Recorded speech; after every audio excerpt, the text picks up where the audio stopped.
Hello friends, जानते हैं कि आप देखिए कितने बड़े बड़े डीप नेक ब्लाउज़ पहनते हैं, इसके बावजूद भी शोल्डर डाउन नहीं होते हैं।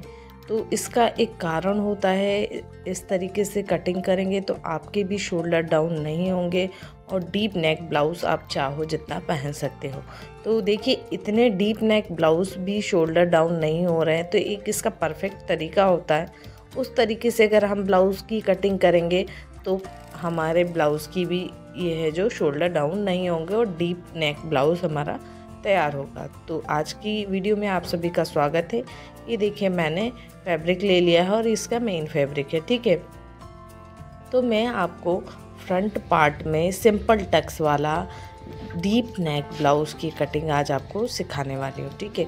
तो सबसे पहले एक चीज़ हमें ध्यान रखना है, कपड़े को हमें प्रॉपर सेट कर लेना है बराबर, ठीक है। अब हमें ये देखना है कि जो लंबाई हमारे पास मेजरमेंट है वो कितना है। तो हमारा 13.5 इंच टोटल लंबाई है। तो 1 इंच मार्जिन मतलब जो सिलाई के लिए एक्स्ट्रा लेते हुए 14.5 इंच पे मैं यहाँ पे मार्क कर रही हूँ इस तरीके से, ठीक है। ये 14.5 इंच पे हमने निशान लगा दिया है, ठीक है। जितनी भी आपको लंबाई परफेक्ट चाहिए उससे आपको 1 इंच एक्स्ट्रा लगाना है, ठीक है। तो इस तरीके से मैंने, और जो नाप लगा रही हूँ मैं बैक साइड से लगा रही हूँ, ठीक है।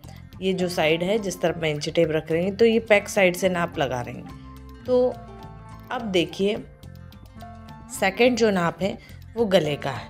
तो गले की चौड़ाई पर डिपेंड करता है कि हमारा गला डाउन होगा, कंधे शोल्डर मतलब गिरेंगे कि नहीं। तो अगर आप डीप नेक ब्लाउज़ बना रहे हो और कोई कस्टमर बोलता है कि उनके शोल्डर डाउन हो रहे हैं तो उसके लिए आप 2 इंच से भी कम 1.25 की चौड़ाई लीजिए, ठीक है। और नॉर्मल साइज़ के लिए 2, और जिसके मतलब हेल्दी है थोड़ा उसके लिए आप 2.25 तक लीजिए। तो चौड़ाई गले की जो है 2, 2.25, 2.25 ली जाती है, ठीक है।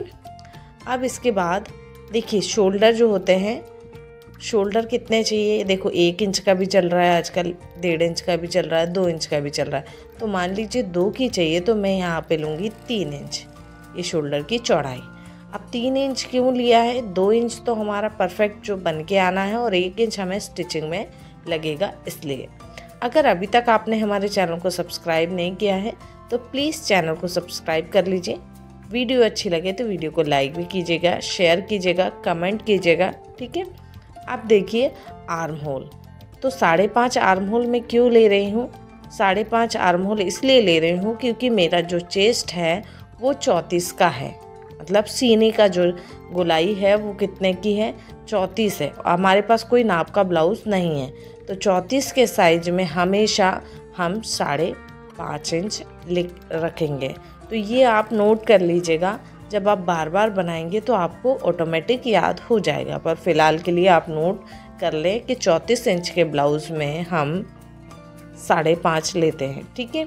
अब 34.5 इंच का हमें चौथाई भाग निकालना है। तो 34 का चौथाई भाग होता है 17 और 17 का आधा होता है 8.5। तो यहाँ से हम चेस्ट का नाप जस्ट लगाएंगे तो कितना आ रहा है, चेस्ट यानी सीना होता है, तो सीने का नाप लगाया हमने 8.5 और 2 इंच ये मार्जिन लेंगे। मार्जिन समझते हैं आप, मार्जिन का मतलब होता है कभी हमें फ्यूचर में टाइट ढीला करना पड़े तो ये मार्जिन लिया जाता है, ठीक है। तो 2 इंच लेते हैं। अब इसके बाद आगे की गोलाई मैं आपको बताऊंगी, बहुत ज़रूरी है। इससे पहले कि हम कमर का नाप लगा दें, कमर हमारी 28 की है तो 28 का भी हमें चौथा भाग निकालना है। तो पहले 28 का आधा होता है 14, 14 दूनी 28 होता है ना। इसके बाद और 14 का आधा होता है 7, तो मैं 7 इंच पे ये मार्क कर दिया, ठीक है। ये मार्क हो गया। अब देखिए हमें आगे की तरफ टक्स डालना है। सिंपल टक्स वाला ब्लाउज़ है, पीछे हुक वाला ब्लाउज़ है, तो 2 इंच टक्स के लिए और 2 इंच लूजिंग मार्जिन, तो टोटल लेंगे 4 इंच, ठीक है। यहाँ 4 इंच आएगा। तो सबसे पहले ये 4 लगाया और इसके बीच में भी मैं यहाँ पे ये 2 इंच का मार्क कर दूँगी ताकि समझ में आए आपको कि इसमें हमने टोटल 4 इंच क्यों लिया है, ठीक है। 2 इंच जो हमारा मेन प्रॉपर जो डार्ट डलेगा ताकि फिटिंग बहुत अच्छी आए चेस्ट की, उसके लिए, और 2 इंच हमारा ये लूजिंग वाला मार्जिन। ठीक है, इतनी चीज़ आपको क्लियर हो गई होगी। अभी तक आपने हमारे चैनल को सब्सक्राइब नहीं किया तो प्लीज़ सब्सक्राइब कर दीजिए, और अभी तक देख रहे हो तो प्लीज़ वीडियो लाइक कर दीजिए ना यार। तो अब इसके बाद यहाँ पे मैंने 1.25 इंच पे गोलाई दी है। ठीक है, ये गोलाई हमने इतनी दी है। अभी इसको जब हम स्टिचिंग करेंगे तब थोड़ा सा हल्का सा छाटना पड़ता है। ठीक है, तो अब हमें आर्म होल हमारे कितने के थे, 16। आर्म होल का मतलब गले जो आपकी आस्तीन की गोलाई कितनी है, तो 16 थी, 16 का आधा हुआ 8। तो देखिए बिल्कुल चेस्ट के साथ ही हमारा आर्म होल जा रहा है।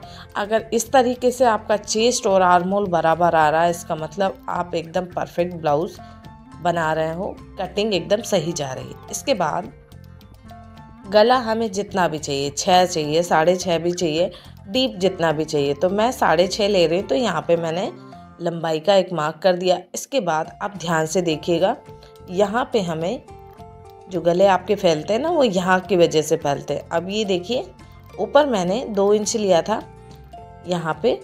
ठीक है, ये 2 इंच, और अब हम नीचे की तरफ इसको आप डीप बढ़ा सकते हो, 3.5 भी कर सकते हो, 2.5 भी कर सकते हो, और चाहो तो 2 भी रख सकते हो।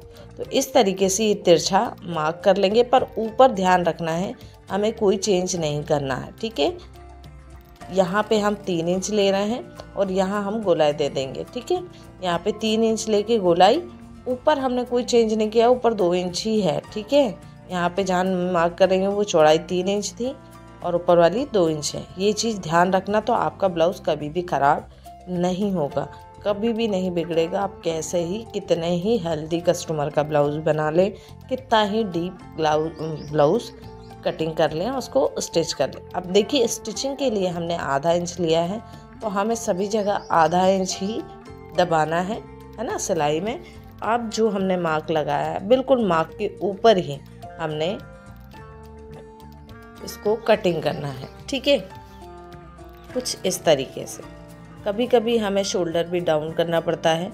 शोल्डर डाउन हमें तब करना पड़ता है जब हमारे आर्म होल कम होते हैं और चेस्ट हमारा हैवी होता है, तो उस कंडीशन में हमें आर्म होल डाउन करना पड़ता है।